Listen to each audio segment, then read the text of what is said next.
नमस्कार। चलिए आज मैं आपको ले चलता हूँ कार्बोनिया के जादुई राज में। ये एक ऐसी जगह है जहाँ केमिस्ट्री बस एक सब्जेक्ट नहीं बल्कि एक लव स्टोरी है। तो हो जाइए तैयार इस अनोखी कहानी में डुबकी लगाने के लिए। तो इस कहानी का स्टेज सेट करते हैं इस लाइन के साथ। जरा सोचिए एक ऐसी प्रेम कहानी के बारे में जो कार्बोनिया नाम के एक जादुई साम्राज्य में बसी है। एक ऐसी दुनिया जहाँ हर बॉन्ड एक रिलेशनशिप है और हर रिएक्शन कहानी में एक नया ट्विस्ट। कितना इंटरेस्टिंग है ना। तो आइए, स्वागत है आपका कार्बोनिया में। यहाँ हम कुछ खास कैरेक्टर्स के लाइफ जर्नी को फॉलो करेंगे। उनके रिश्ते उनके बॉन्ड्स वही इस कहानी की फाउंडेशन है, और उनके रिएक्शंस अरे वही तो इस स्टोरी को आगे बढ़ाएंगे। तो सबसे पहले मिलते हैं हमारे हीरो से। नाम है एल्काइल, या फिर आप उसे और भी कह सकते हैं। यही है हमारी कहानी का प्रोटैगनिस्ट, हमारा हीरो। और हर हीरो के साथ होती है उसकी डेस्टिन्ड पार्टनर। तो ये है हेलाइन यानी एक्स, एल्काइल की किस्मत की साथी। इन दोनों का जो बॉन्ड है ना, एल्काइल हेलाइड, बस वही है हमारी पूरी कहानी का सेंटर पॉइंट। अब जैसा कि आप जानते हैं, हर हीरो की एक ओरिजिन स्टोरी तो होती ही है, सही कहा ना। तो एल्काइल की कहानी भी शुरू होती है उसके पहले रिश्तों से। मतलब आखिर वो हेलाइन से मिला कैसे। तो देखिए, एल्काइल और हेलाइन के मिलने के दो मेन रास्ते हैं। एक रास्ता है अल्कोहलिया के शांत किंगडम से।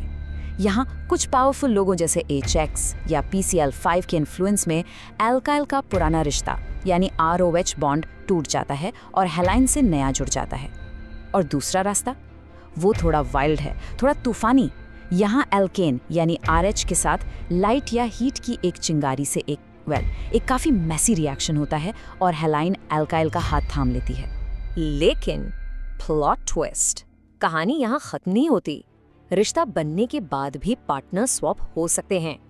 कभी फिंकलस्टाइन रिएक्शन में आयोडाइड एसीटोन से एक मजबूत लव लेटर भेजता है और क्लोराइड या ब्रोमाइड को रिप्लेस कर देता है। तो कभी स्वॉच रिएक्शन में मेटल फ्लोराइड्स की धीमी धीमी फुसफुसाहट विस्पर्स एल्काइल को फ्लोरीन के साथ बॉन्ड बनाने के लिए कन्विंस कर लेती हैं। और अब आता है कहानी का सबसे ड्रामेटिक मोड। एल्काइल के लाइफ में एक नए सूटर की एंट्री होती है, न्यूक्लियोफाइल। और ये न्यूक्लियोफाइल एल्काइल के सामने दो बिल्कुल अलग तरह के प्रपोजल्स रखता है। पहला प्रपोजल है SM2 मैकेनिज्म। इसको आप ऐसे समझो जैसे कार्बेने के डांस फ्लोर पे एक bold single step dance move हो रहा है। एक स्ट्रॉन्ग न्यूक्लियोफाइल पीछे से एल्काइल को अप्रोच करता है और एक ही स्मूथ मोशन में हेलाइन को धक्का देके उसकी जगह ले लेता है। वाह!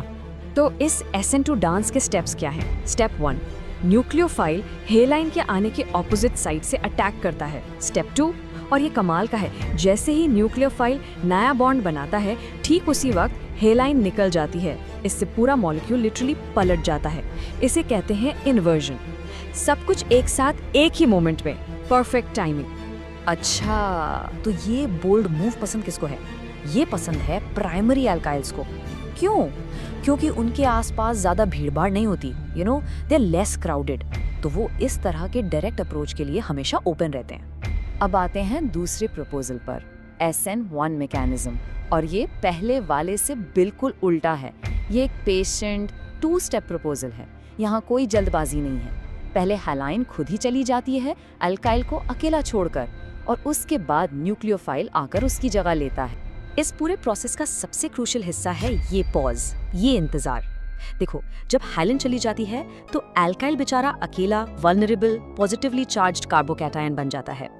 और इस लोनलीनेस के मोमेंट में न्यूक्लियोफाइल आगे या पीछे किसी भी साइड से आकर उसे नया बॉन्ड बना सकता है। तो ये 2 स्टेप वाला रास्ता कौन प्रेफर करता है?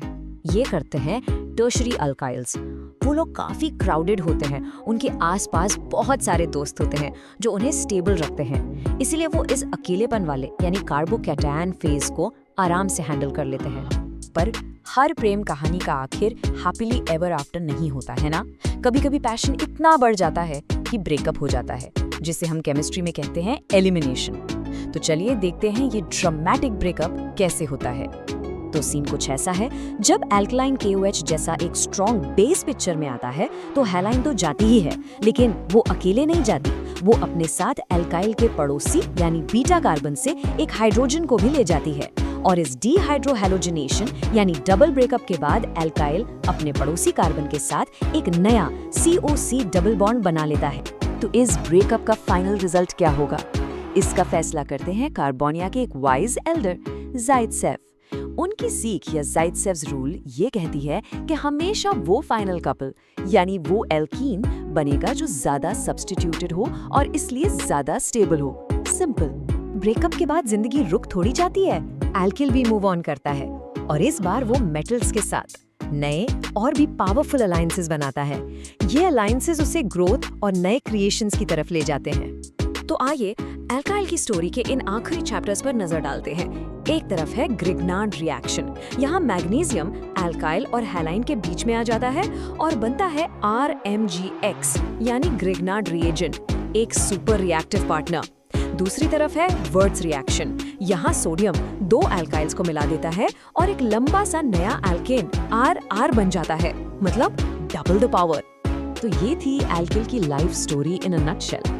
नए पार्टनर्स ढूंढना यानी SN1 और SN2 सब्स्टिट्यूशन, फिर ड्रामेटिक ब्रेकअप यानी एलिमिनेशन और आखिर में मेटल्स के साथ पावरफुल अलायंसेस बनाना, ग्रिग्नार्ड और वोर्ट्स रिएक्शंस।